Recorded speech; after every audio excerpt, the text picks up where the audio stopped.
Hey y'all, welcome back to the channel. So, I got the 288 clone back together. Enjoying a nice Rainier beer. The official beer of Washington, or Seattle.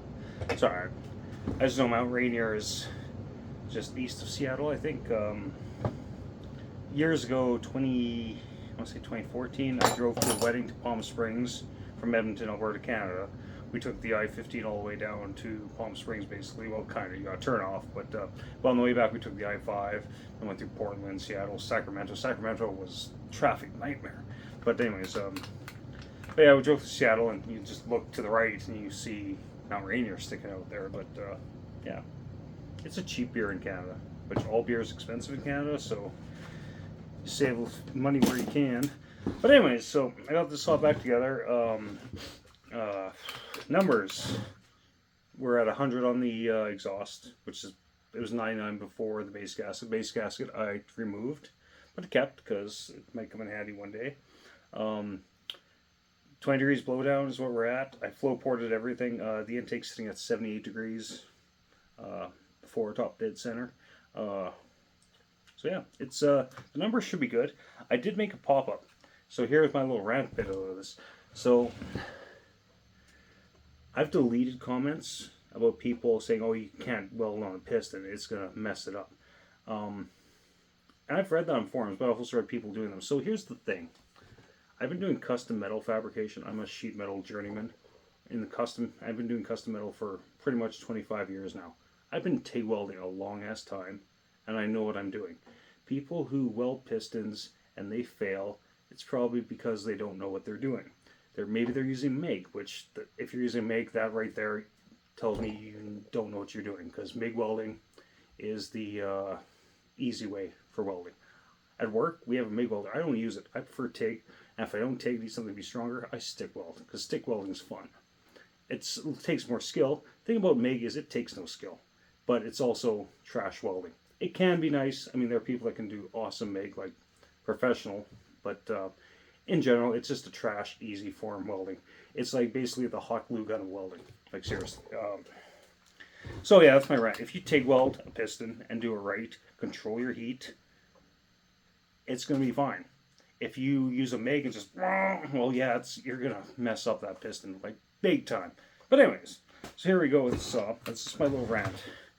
Because, I mean, talk to me about porting saws. I know I don't know everything or what I'm doing. I'll be the first to admit that. And most porters are. The people that think they always know what they're doing are probably people that don't know what they're doing. I mean, if I don't know what I'm doing, I'll ask my buddy Jim from Jim Saws and stuff, because he'll give me answers, because he's an experienced porter. He runs a saw shop. I mean, out of his shop on his property, but I mean, that's what he does on his time off. And then there's other people I've asked Aaron A. Lynch questions because I trust he knows what the hell he's doing. And there's like Donnie Walker and people like that. But then there are porters that just don't know what they're doing. And you can tell they don't know what they're doing. They still can port a saw, but I mean, really, you take a saw, you watch YouTube videos. Like, seriously, watch like Tin Man even. Don't watch Buck and Billy Ray because he doesn't know how to port. But even like Tin Man, where he has some videos that I watched like years ago where he actually explains stuff and makes sense. And if you have a Dremel and you can follow instructions and you're mechanically inclined, anybody can port a saw. I understand not everyone can throw a cylinder on a lathe and have access to a metal lathe and machine the base down, because that takes a little more. You need equipment for that. But I mean, even like if you have a lathe, cutting a base, as long as you have material commandos, that's dead simple. There's nothing. We learned how to use a metal lathe in junior high, like when I was like 12 years old. Like, it's there's nothing complicated about it. But anyways, this has pop-up piston that I made. So the pop piston sitting at about 332. No, that's not right. 532. Yeah, 532 of an inch. That's some kind of metric stuff too.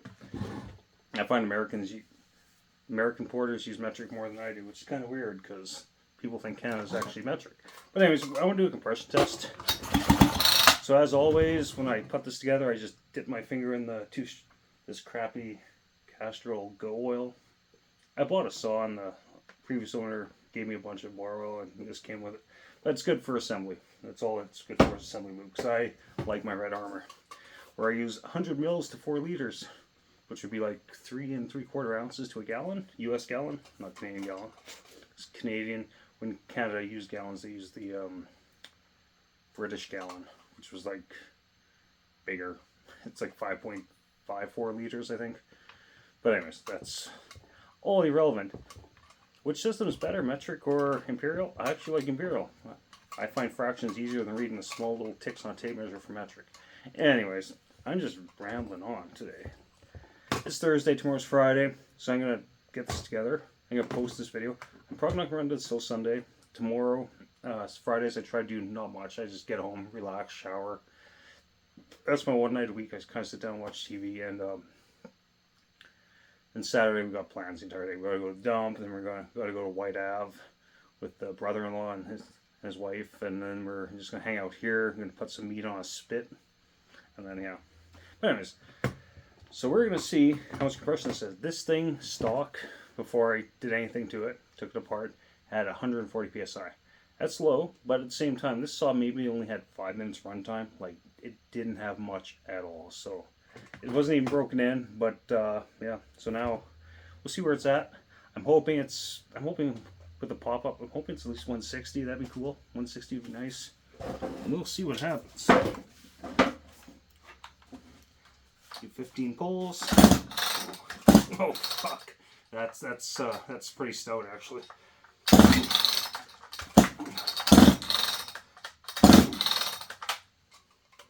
Oh, we're already at over 150, so.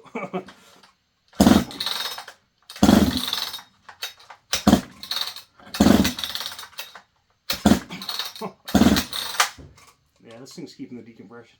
Okay, we're at 180. I think it's got more to go. This isn't even broken in yet, guys. Ladies and gentlemen.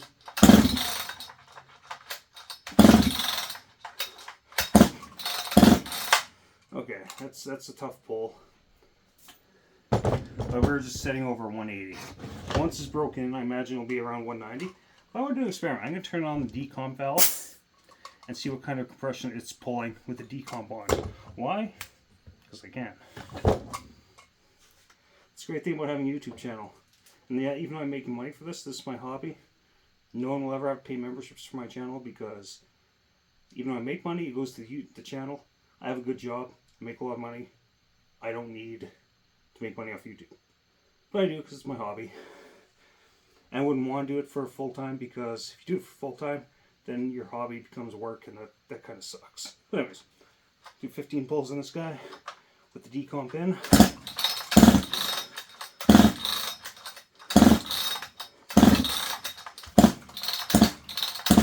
Jesus Christ. Oh, that's retarded. Decomp is now on. Jesus.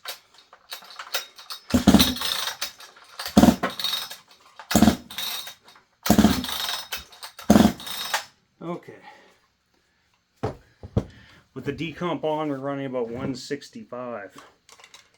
That's pretty groovy. Like, that's seriously pretty groovy. I'm pretty happy with that. Yeah, so... Wow, that's awesome. I wish the decomp had a bigger hole in it now, because I might order a second starter for this thing, because it kind of worries me, the amount of compression. It's always nice to have a backup when you're running high compression saw like this. Okay. Scratch.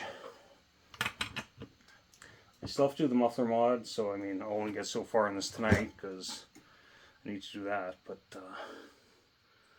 make sure nothing's hitting. Jesus. This thing has crazy compression now. Crazy. That's bonkers. That's awesome. Sometimes I worry, because even though I said I know what I'm doing, there is still, like when I welded this piston, it was the dirtiest piston I ever welded. Like, I mean, I cleaned it.